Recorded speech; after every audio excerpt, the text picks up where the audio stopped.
Hello, everybody. Welcome back to episode 4 with Wise Words with Maddie and Nina. And today we have a very special guest, Mr. Simoes. Introduce yourself. Hi, I'm Mr. Simoes. I have a first name. It's Steve. Sorry. And I'm an AP Government teacher and coach at Hopkins High School. Nice. All right. What sport do you coach? I coach baseball. All right. Do you like coaching baseball? Of course. Yeah, I've been coaching it actually, this is my 42nd year. Of coaching baseball? Yeah. Wow. The first team I coached was 1983. Not at this high school, obviously. Wow. Yeah, I was just in my senior year of college. Oh, that's kind of cool. Yeah. Did you, when you first came here, because you were at a different high school before, right?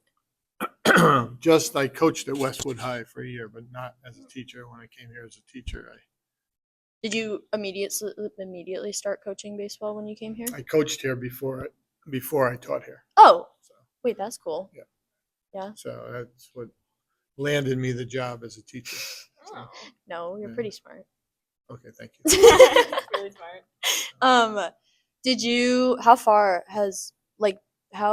What's the farthest you've been in playoffs with baseball here? We won the state championship. Oh, really? In 2004. Okay. And we've been to state. We won 5. We've been to 5 sectional championships. We won. I think we won 3 sectional championships. Been to 3 state finals, and that's with the boys baseball. We won a Super Bowl. I coached football as well. We won a Super Bowl in 1993. Oh, wow. And I coached softball team for 5 years. I knew that. And we got beat in the Eastern Mass Championship.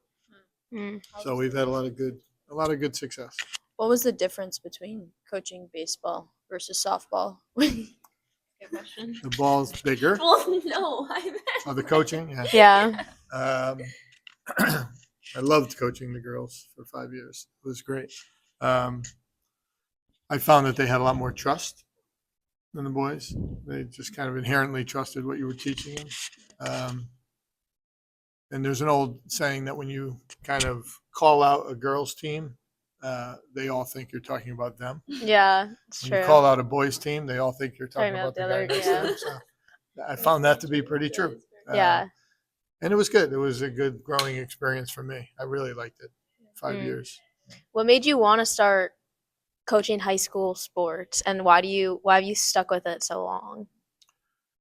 I was in business for 6 years, and I was in the School of Management at Boston College, and I was the worst, most unsuccessful business person probably in the nation. Oh, you told us about this. Yeah. So I realized that it was my calling. As I would be going to see clients, I would be driving around, going by baseball practices and football practices and critiquing and watching and realizing I'd much rather be out there than here. And then it's a long story, but I became very intrigued with government and history and politics and really wanted to teach. So I had to make a big life transition. Yeah, so you didn't obviously know that you wanted to teach until like when did you know that you wanted to teach? Probably not until 3 or 4 years into business. It sounds strange, but it was a radio talk show host. A talk radio host who sort of changed my life. Oh. Yeah. He was really powerful. His name was Gene Burns. He's long since passed, but just the things he talked about were motivational to me, and I just started devouring history and government, and I went back and got my postgraduate degree in history and government. And the rest is history. Yeah. Now Now when you're looking back on it, do you are you happy with your decision in going into teaching? And overall, is there anything you'd change about what you taught, or going in earlier, or is there anything you'd change about your decision to be a teacher? No. I think I have a huge advantage in that I think a lot of teachers, most all teachers, have some sort of not regret, but thought in the back of their mind that maybe I could have made a lot more money elsewhere. I probably made more money out of college than I do in my 60s, which is a bit sad. But I know, because I've seen the other side, I know that that wasn't for me. I've never had that longing to know what the private sector is like. So, Yeah. And I think very few people can say that they're happy every morning getting up, going to work. And I really am until this year. And then we came here. And then Yeah. you guys arrived. Yeah. What would you say was the most challenging part about teaching that like government this year? This year? Yeah. I know your answer. You know my answer. Yeah. This year was the attendance. Yeah. Yeah, it was a very big issue. To me, a monumental issue. So just Yeah. the just level of apathy and that I hadn't experienced before. So Yeah. What about past years? What about past years? well, there's always challenges, I never have. I showed you a video recently of another school where Yeah. I came from. We've never had problems with discipline or misbehavior. So it's just around curriculum and trying to motivate kids and trying to make things that are dry a little bit interesting. So that's always a challenge. What was And what's your so- I'm sorry, no, go. And then there's, every once in a while you're teaching different courses. Like next year I'll be teaching a U.S. history course, so I'll have to kind of transition. Adjust. Yeah. Early on in my career it was very different than now. I had 4 what they call preps.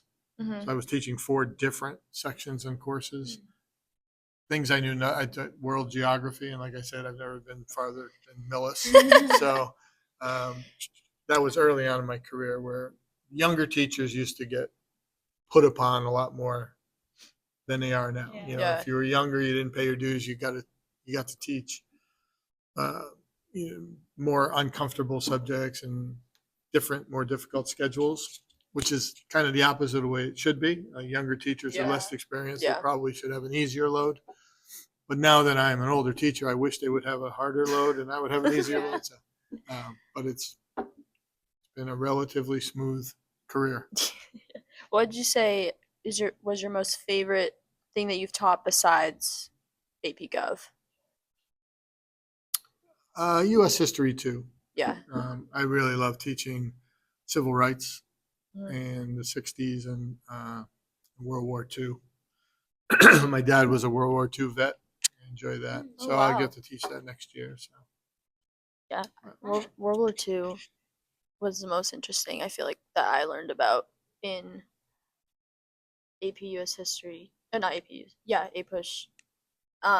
Because like obviously you have a background about like that history and time, but I feel like learning about it more in depth is pretty cool to do with your classmates. Yeah. It's because it's like a very important part of our history, and the 60s I feel like also as well.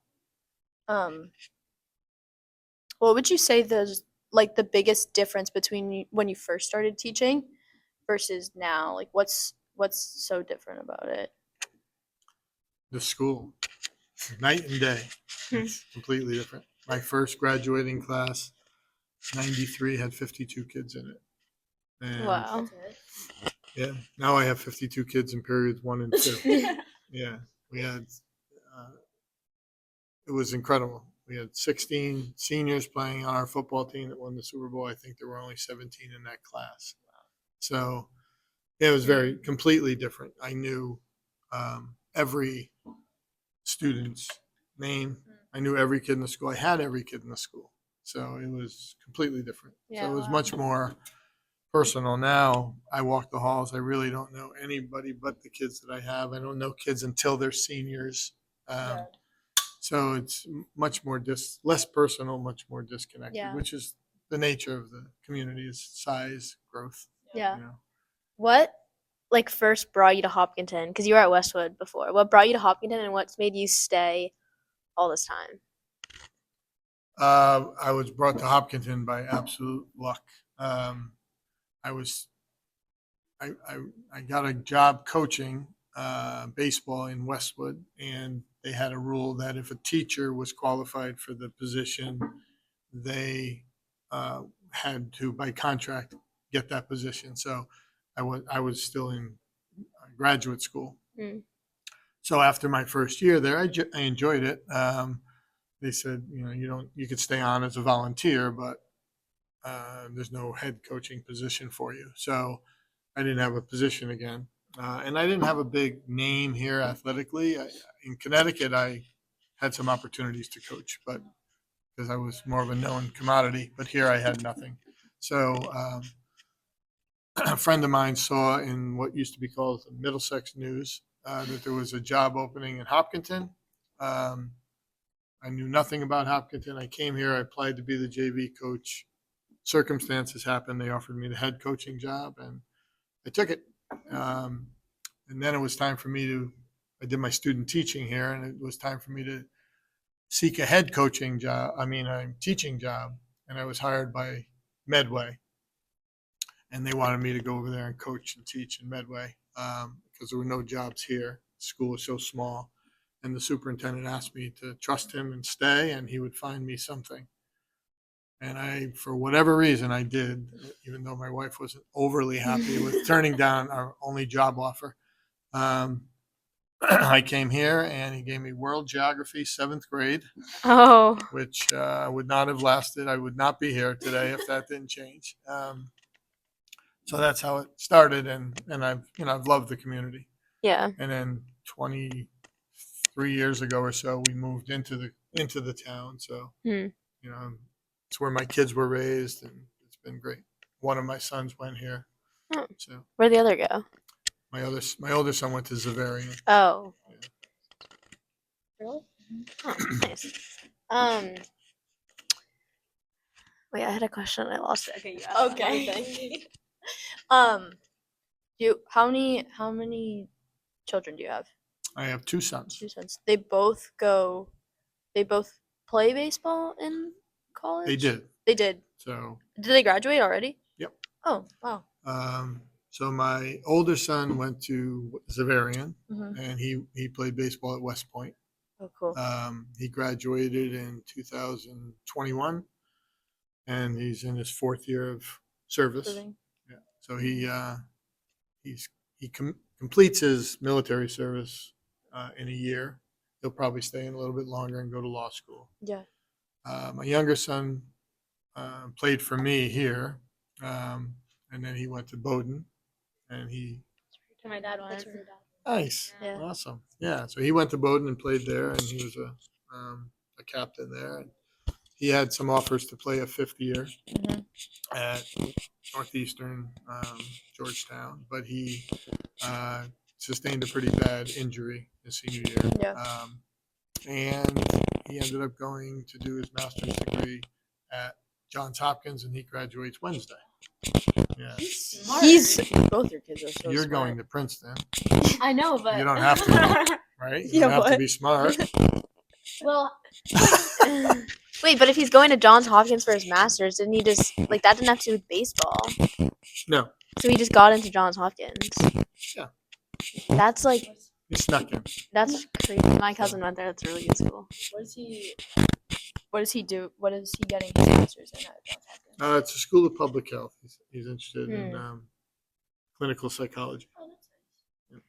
He'll probably say that that's wrong, but that's my interpretation. What was it like being a father of 2 like high level athletes that went on to play in college? Like, what did that mean for you, and what sacrifices did you have to make for them? I don't think there was any sacrifices. Hmm. It was my wife and I had always said we were never going to ask him because I was always on the field. And even though I coached football and baseball, we were a hockey family. I loved hockey. My brother was a 40-year coach in hockey. So we always said that we would not put our sons in sports unless they asked. And I was starting to get a little sad that they weren't asking. So my younger son started. They both started by today's standards late. Um, yeah, my older son didn't play until he was 10 years old. Any form, no t-ball, none of that stuff. But they played a lot in the backyard. And it was just a joy to watch him play. It was great. So and I didn't want to coach him. I wanted to let them have other experiences. Yeah. But they were always around it. I mean, I coached 2 years at Holy Cross College. And, so they grew up a little bit around college baseball too. So they saw really high level of ball and they liked the atmosphere. So they eventually both got into it. Mm. And I never let them play sports out of season either, or two sports at a time. So when their hockey season was over, they would grab the gloves, and when their gloves were dropped, they picked up the skates, and that was it. So, Wow. and I think they liked them both equally. Yeah. It might have been. They played college baseball. I think my younger one was actually better in hockey, but Really? decided collegiately to play baseball. Isn't it like, I mean, I know is there like a difference, like in baseball and hockey for college sports? 'Cause I know hockey's like really hard to play in college. I have no idea anything about baseball. Is it like, Very different. They're both hard to play, but in hockey, you have to probably, depending on the level, you have to take a different route. You have to go Yeah. to what they call juniors, Yeah. if you wanted to play at a higher level. So yeah, wow. it's very difficult to play hockey unless you're committed to it full time. Yeah. And they both loved other things, including family, that I wasn't going Yeah. to allow it to be a job. So, Yeah. and you guys, you realize how much time goes into soccer. It's Hmm. similar, other than the fact that unless you're a elite draftable hockey player, you're probably not going directly to a Division I Yeah. college hockey program like you guys are going for soccer. You would have to go to some sort of junior level first. Yeah. Um, Mm. there's a lot of 21, 22-year-old freshman hockey players. Yeah. Wow. So you played at BC, right? I did, Baseball? yeah. What was like the recruiting process like for you? Like, because I don't know, I feel like it's so different for us now. Like, Completely. how did it work? Completely different. That's one thing I talked to our baseball team about the other day, about being where your feet are, that expression, right? Living in the moment and playing for your school and playing for your teammates and the guy next to you. I think now, sadly, we play a little bit too much. You hear the term next level so often, right? If you want to get to the next level, I never even thought about the next level. I thought about, and it wasn't me, it wasn't unique to me, it was a more cultural thing. Yeah. We thought about playing that game for my high school. There was nothing more important to me to this day than playing for my high school. I knew I wanted to play in college. I just assumed I would. I was recruited by 2 or 3 schools primarily. By happenstance, I went up to Boston College for a visit with a friend who wanted to go there. I never heard of it and fell in love with it. Went back home, called my coach, called somebody at school, said, "Could I go there?" And they said, "Oh, you could go there." And then hooked up with the baseball coach, and that was it. It was very, very different. The schools I took visits to, I never even visited Boston College as a recruit. The schools I visited, I never even applied to. I applied to one school and went to it. What were the other schools that you were looking at to play baseball at? I had visits at Yale and Wesleyan. Oh, So, wow. Yale was right in my backyard. That's Yeah. where I grew up. Probably a good decision to try to go there, but I was 17 and and absolutely no guidance in terms of college. Nobody in my family had ever even considered college. Most didn't. Were you the first go to high person? school? Were you the first person to go to college in your family? My dad went to 5th grade. He died not unable to read or write. Yeah, education wasn't a huge thing, but they put it on me. My older brother and older sister made me do the things that they didn't do very well. So Are your siblings still in Connecticut, or are they around here? yeah, now? my sister's in Connecticut, and my brother passed away 15 years ago. Oh, So I'm sorry. yeah, and but my whole family's still down in New Haven, They're also there. in the New Haven area in West Haven. Do you visit there a lot? Yes, every couple days. Yeah. Haven't my mom is still alive, so Mhm. taking care of her is a lot of travel. So Yeah. I leave school a lot and head down there. And How old is she? she is 95. Wow.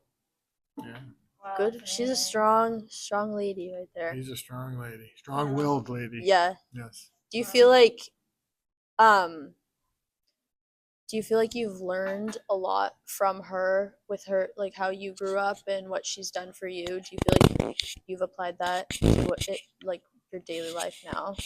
Oh, everything. Yeah, my family, my brother. I had tremendous role models. Yeah. My brother was very different than me, but I looked up to him. And Mm. my high school coach is a legend in Connecticut. Oh wow. He was a history teacher, football, baseball coach. Wow. So you could see some influences there.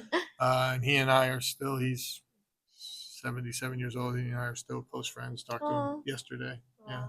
That's So, really special that you've been able to keep yeah.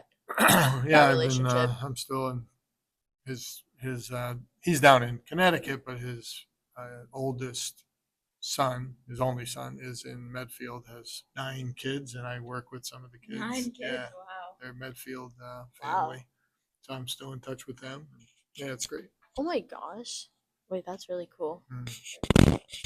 Well, it's been 23 minutes. I don't know. Well, I just have one question. Okay. Do you have like a favorite memory at Hopkinton High School? Or is there, yeah, do you just have a favorite memory here? Um, Yeah. Favorite year? well, I have a couple sports memories. Yeah. We had a team back in 2000. I still keep there's a little trophy up there on the little ball there. Yeah. It says the 1 in 8 greats. We were a tiny. We were the smallest school in Eastern Mass. Believe it or not, Oh, we were wow. smaller than Millis. Wow. Yeah, it's crazy. And the team was back then. It was different than now. You had to first you had to go 12 and 8 to make a tournament, and then you had to go 500. And no baseball team had ever made the tournament at Hopkinton. The 2 years prior to me getting here, they were 1 in 39 combined. So, Wow. it was because of size. We had no kids who just weren't playing the sport. But we had started to come along, and the 2000 team was 1 in 8 against the rest of the league, and we made the tournament. So we went 8 and 1 against the same teams the second time through, and that we got knocked out of the tournament early, but that is the team I'll remember the most, along with obviously state championship teams. And then probably the greatest is coaching my son was pretty cool, because I had never done that. Yeah. I purposefully didn't want them to be coached by me, but he was and it could be awkward to coach your son in high school. Yeah. And they always say he better be or she better be your worst player or your best player, because if they're in the middle, it can be touchy with playing time and things like that. And he was great to coach. And I had him in class too. So Really? yeah, That was allowed. You were able to have him in class. Yeah, I'm the only one that teaches this subject. So he was gonna. You couldn't deny him taking the course. So Did you grade him? Did you grade him harshly? No, Or the same? it's multiple choice. Well, I know. I guess we don't. I Really didn't give him any. response. I gave him no extra help at home though. So Wow, that's funny. yeah, so yeah, I would say that the coaching him was kind of fun. Yeah. His years were here. He got beat in 2 state championship games, one in hockey and one in baseball, by a run and a goal. So Seriously? yeah, so I blame him. I blame him. Okay. Do you have any more questions? All right. For for everyone that we're interviewing, we're asking them for their like best piece of advice that they would give us, right? that we can like incorporate into our lives, and then we're gonna write about it. So at the end of each podcast, we ask you what your best piece of advice is, and like whatever you think. Yeah. Probably the same advice you'd get from most old people. Not old. I would say do the right thing in college. I mean, you guys have an advantage. You have a built-in peer group. I think I could speak a little bit to being a Division I college athlete. Take advantage of that. Stay true to your values, and don't follow the crowd. Yeah. There's so much you can Same. pull from college beyond soccer, beyond the academics. It's a social life, but you need to be true to yourself. You guys have engaging personalities. You don't need to perform for anyone. So I would say do the right thing. Aw, Well, thank you. that was nice. All right. Well, thank you for being a guest on our podcast interview type thing that we do. Yeah, Um. my pleasure. Thank you. All right. Thank you. Bye, guys. We'll see you next week.